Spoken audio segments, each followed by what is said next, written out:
हम इसमें कुछ नहीं कर सकते, जो प्रभु की इच्छा है।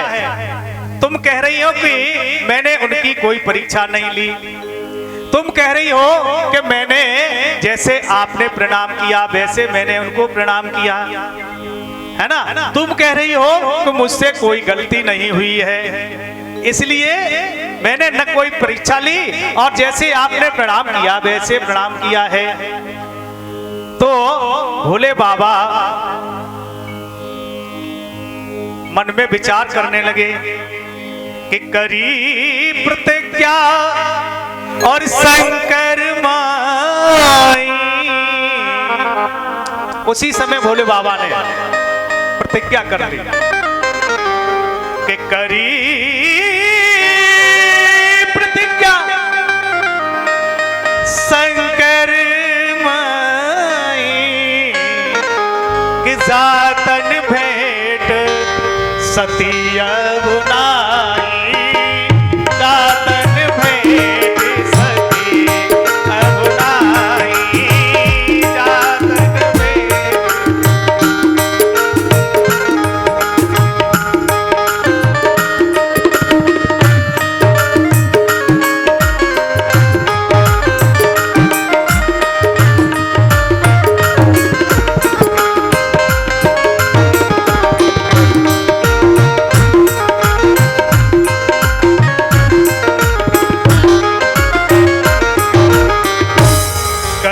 प्रतिज्ञा शंकर माही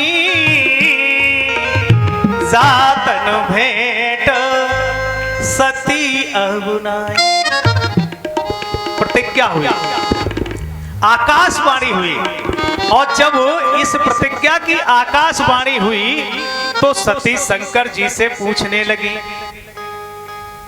कि हे महाराज, हे भोले बाबा, हे मेरे प्राणेश्वर, आपने कौन सी प्रतिज्ञा की है?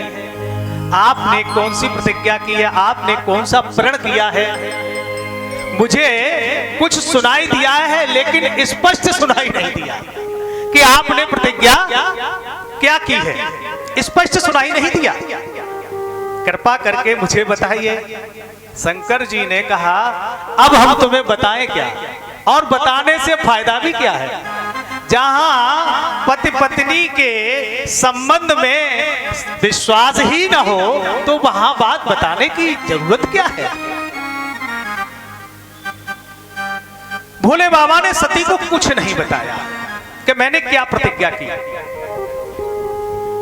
और जब उन्होंने कुछ नहीं बताया तो सती जी समझ गई कि मुझे लग रहा है कि शिव जी ने मेरा सारा कपट जान लिया, सब कुछ जान लिया। अब उन्हें अपने मन में बड़ा संताप होने लगा। उनकी मनोस्थिति इतनी बदल गई कि वो अपने आप को खुद नहीं समझ पा रही थी कि अब हमें करना क्या है, अब मैं क्या करूं। भोले बाबा की इस लीला को देख करके विचार करने लगी, अब मैं क्या करूं, क्या करना है मुझे। भोले बाबा, सती जी, भोले बाबा अपने समाधि में बैठ गए, और जब वो समाधि में बैठ गए मैया सती जी उनका इंतजार करती रही कि भोले बाबा कब समाधि से जागे, तब हम अपना ये जो है संदेह दूर करें और उनसे पूछें, बाबा प्रार्थना करें, गलती की माफी मांगें कि मुझे क्षमा कर दो। लेकिन बाबा समाधि में बैठ गए, और जब बाबा समाधि में बैठ गए,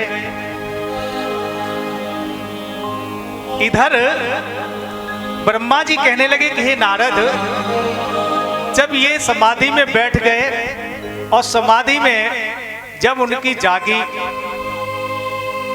तो क्या हुआ कि हमारे पुत्र दक्ष और कुछ यक्ष प्रजापतियों ने एक यज्ञ किया, और उस यज्ञ में सभी देवता गए, और जब सभी देवता महाराज जाते हैं, मैं भी वहां था,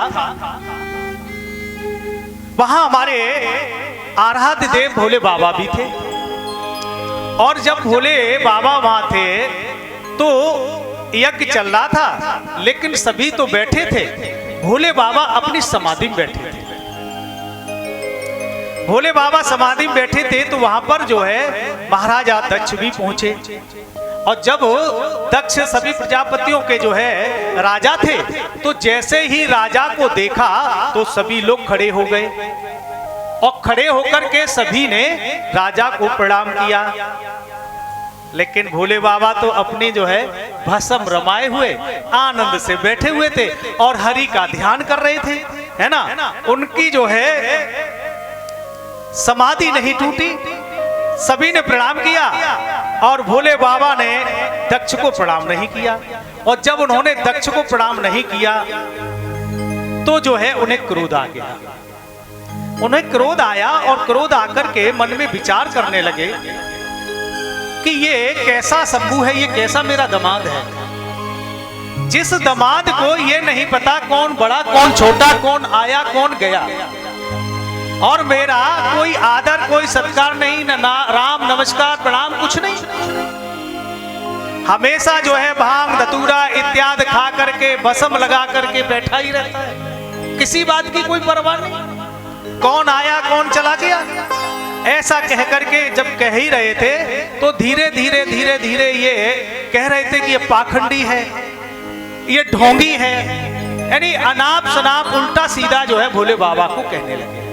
वहां पर भोले बाबा के गढ़ भी थे, नंदी इत्यादि बैठे थे। ये बात जो है भाई, अगर कोई किसी के आराध्य की बुराई करे तो किसी को सहन नहीं होगी। अगर कोई किसी के गुरु की बुराई करे तो उसे अपने गुरु की बुराई जो है सहन नहीं होगी। ऐसे ही भोले बाबा की जब उन्होंने बुराई की तो गणों को सहन नहीं हुई, उनको अच्छा नहीं लगा, बहुत बुरा लगा। और जब बुरा लगा तो वो भी जो है दक्ष से उल्टी सीधी कहने लगे। और जब उल्टी सीधी कहने लगे तो दोनों में जो है वार्तालाप बढ़ने लगा। नंदी ने दक्ष की बहुत भर्त्सना की। क्रोधित होकर के नंदी कहने लगे कि तुम जो है हमें उल्टा सीधा कह रहे हो, हमारे देव को कह रहे हो।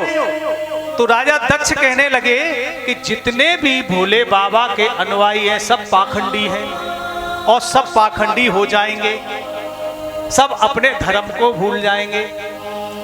तो नंदी को भी क्रोध आ गया और नंदी को क्रोध आकर के उन्होंने कहा कि तुम्हारे जो भी अनुयायी होंगे सब पाखंडी होंगे, है ना।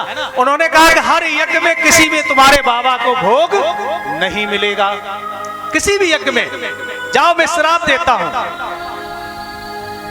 अब जो है जब ये देखा तो नंदी को भी क्रोध आ गया और नंदी ने क्रोध में आकर के कह दिया कि हे महाराज दक्ष, आप अभी ये बराबर मुंह बकरा जैसा चला रहे हैं, है ना।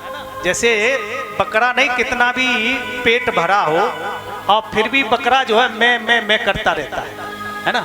एक राजा ने एक बकरा पाला, बकरा, और जब उसने बकरा पाला तो राजा ने अपने राज्य में एक सूचना कर दी कि जो इस बकरे का पेट भर देगा, जो इस बकरे का पेट भर देगा उसको मैं आधा राज्य दे दूंगा।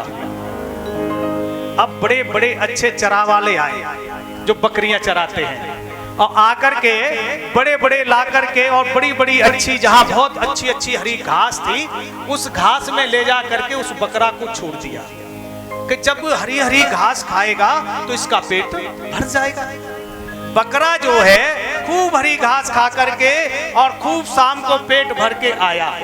शाम को राजा के सामने बकरा ले जा करके खड़ा किया और जब बकरा को खड़ा कर दिया कि महाराज हम इस बकरे का पेट भर लाए हैं, अब ये कुछ नहीं खाएगा, अब नहीं खाएगा।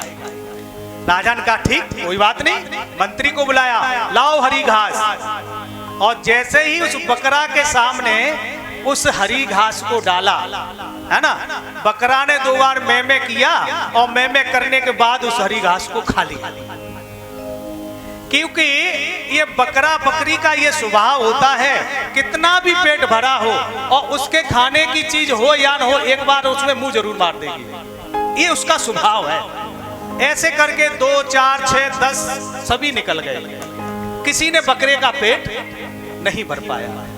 एक दिन एक बहुत समझदार व्यक्ति आया, उसने कहा राजा साहब हम आपके बकरे का पेट भर देंगे। बोले भर दोगे? बोले 100%, है ना। जैसे कोई डॉक्टर इलाज करने जाए और बीमारी का जब कहो तो महाराज ठीक हो जाए कि नहीं हो जाएंगे डॉक्टर साहब, तो कहता 100%। अरे हमारी दवा कारगर है 100%, है ना। ऐसे ही उसने कहा हम 100% इसका पेट भर देंगे। ले गया सुबह को, और जब सुबह वो ले गया, सुबह से शाम तक उसने रखा, और जहां पर जितनी हरी बढ़िया घास थी वहां ले जाकर के उसको छोड़ा, और जैसे ही वो हरी घास में मुंह डालता है, एक मुंह में खींच के डंडा देता है। सो बकरा पीछे, जैसे ही आगे बढ़ा एक डंडा खींच के दिया, फिर बकरा पीछे।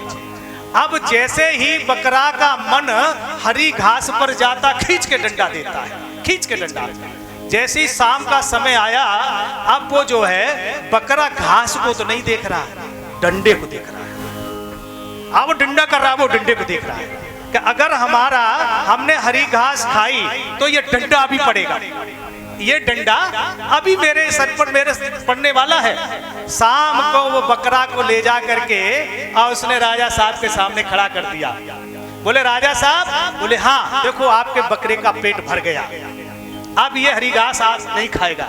बोले नहीं, कैसे पेट भर गया? इसकी कोखें तो सब पिचकी हुई है, आप कह रहे पेट भर गया। बोले महाराज इसका पेट भर गया, और इसका ऐसा पेट भरा है आजीवन पेट भरा रहेगा।